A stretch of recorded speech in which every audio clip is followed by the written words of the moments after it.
Hi, I'm Jason Wong and I'm 23 years old. I'm the founder and CEO of Doe Lashes, a beauty brand focusing on creating comfortable eye products. I started Doe with $500 and today we're on track to do $5 million in annual revenue. In this video, I'm going to share the 5 ways that I come up with great business ideas. These 5 strategies are simple. They involve looking at businesses that already exist and changing just one thing about that business to make a better product, a better brand, or a better business model.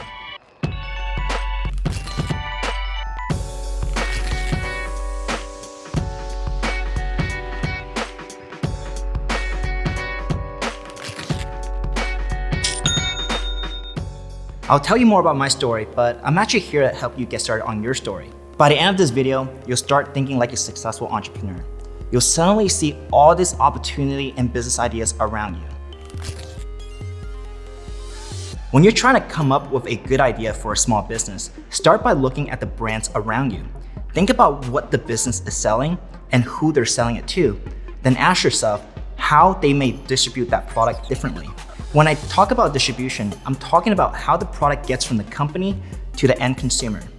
A lot of entrepreneurs have had to rethink their distribution when COVID-19 hit their local economy. For example, say someone sold hiking accessories. Maybe they spent years trying to get their product into REI or another big retail store to carry their product, and then COVID hit, and those retail stores had to close. What then?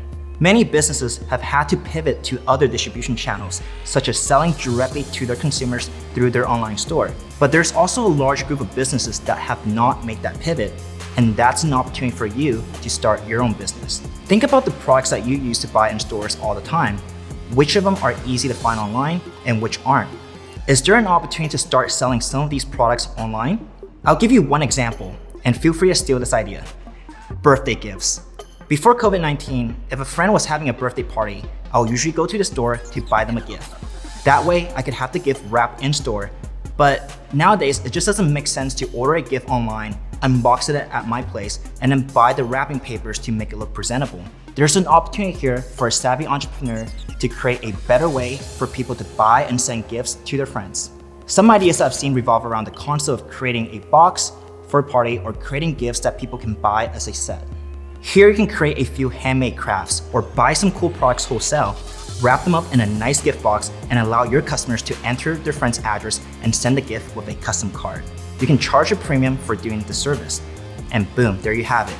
A business idea in a neatly wrapped box. Here's a hard truth. Creating a successful brand all comes down to who can market it the best. Even if you have the best products with never seen before features, if no one sees it, then it doesn't matter. This is also another low-hanging fruit opportunity for you, to create a product by marketing it differently.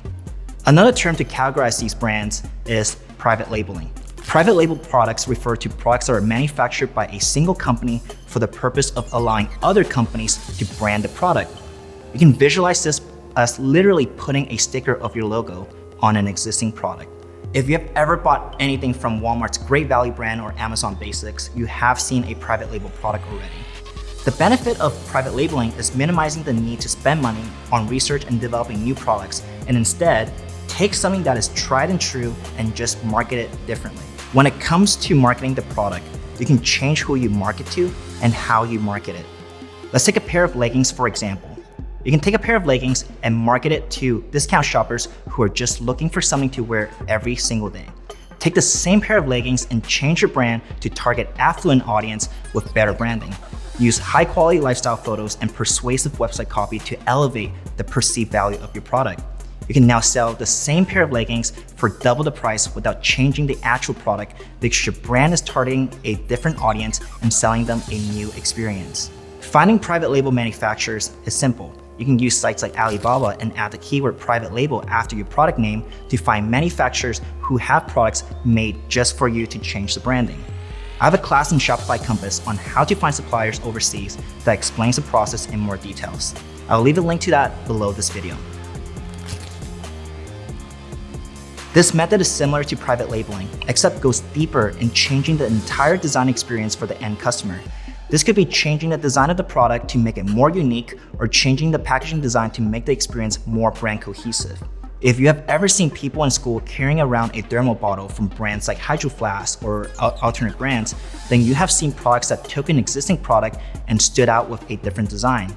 At its core, thermal bottles are virtually the same, but brands can stand out by offering unique colors, designs, and shapes. You can apply the same principle to things that you use every single day.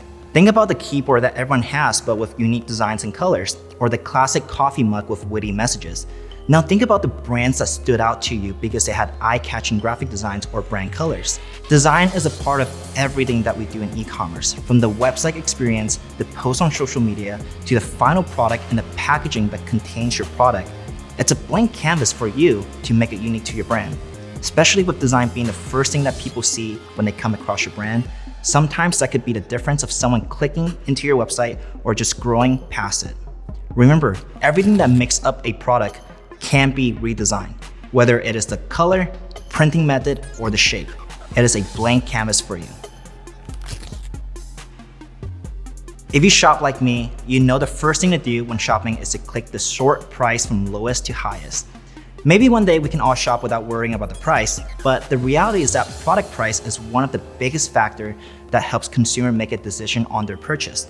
Unless you're an established brand with years of effort building up the perceived value of your brand, you likely need to be competitive with your pricing. All product price needs to achieve two goals: covering the base cost and leaving enough room for profit. The question then becomes, how much do I price my product? The first step is to figure out your cost of delivery, also known as COD. This is the total sum of all the costs involved to make your product ready for the customer. COD is made up of costs like your product costs, shipping costs, transaction fees, fulfillment fees, and labor costs if there are any. Once you get your cost of delivery, you can then determine your margins. My general rule of thumb is to multiply my cost of delivery by 5 in order to get the minimum product pricing I can accept, because it will give me room to spend on payroll, marketing, and other operational costs. Once you get your minimum price, you can check around the market to see what other companies are charging for similar products. Make sure that you take into account if the pricing is based on factors like offering more units per product, for example, a larger volume or more stickers in a pack, as well as their branding. I'll give you an example of a product that I made recently where I had to be competitive in pricing. At Doe, I made a reusable cotton round that has special fabrics for soft application. It has 16 cotton rounds in a pack, and the cotton rounds come with a jar to store them. It also came with a mesh bag so that people can wash it in their laundry washer. I looked around competing products from other brands and saw that most of them were offering a 10-pack with a mesh bag for around $15. I know right off the bat that with 16 cotton rounds, I can compete with offering the same price because our products had more cotton rounds. I added in the storage jar, designing it with our brand colors, and priced it at $21 because I knew that our existing customers wouldn't mind paying for a branded experience at that price, and new customers who wouldn't care too much about our branded jar would still see that 16 cotton rounds can be justified at $21 because if they calculate and compare to other brands, 16 rounds from other brands would have costed them $24. Businesses usually make products that solve a problem. You can innovate two ways here. One, you can see if an existing product can serve multiple purposes. And second, you can think about if you can improve the products by adding a feature. Let's take a look at the first method. A great example of a product having multiple functions is mason jars. While they were originally made to store jams and pickles, a few crafty entrepreneurs helped make mason jar become the de facto decorating accessories of the early 2000s. After that, someone had the brilliant idea to poke a hole in the lid to make mason jars into drinking containers. Boom, millions of dollars were made. Another term to describe this practice is upcycling, but truly that's just the tip of the iceberg. You can come up with great business ideas by thinking of different functions for a particular product. Keep an eye on sources like Pinterest for trends that repurpose products for other functions. If I were you, I'll go down the rabbit hole of design aesthetics like cottagecore and see where there may be new product opportunities. The second method is to innovate by adding a feature to an existing product. Think of the things that you use daily and observe your surroundings. Ask yourself, is there something that I would do differently to this product and make it better and unique? To give you another example, I'll use my brand Doe Lashes to start. I made Doe Lashes because I saw that my girlfriend wasn't happy with the false lashes that she was wearing because the band was too stiff and the lashes were heavy, making it uncomfortable to wear all day. All I did was take an existing product and change up the materials and the way that they're crafted to create a pair of weightless lashes. Sometimes your next business idea can come from improving your own experience using products that you see every single day. I hope these strategies help you brainstorm more business ideas. Let me know what you think about this list in the comments below. And don't forget to like this video and subscribe to Shopify's YouTube channel for more small business inspirations. You can find me on Twitter @agro or on Instagram @pug, P-E-G. See you guys around.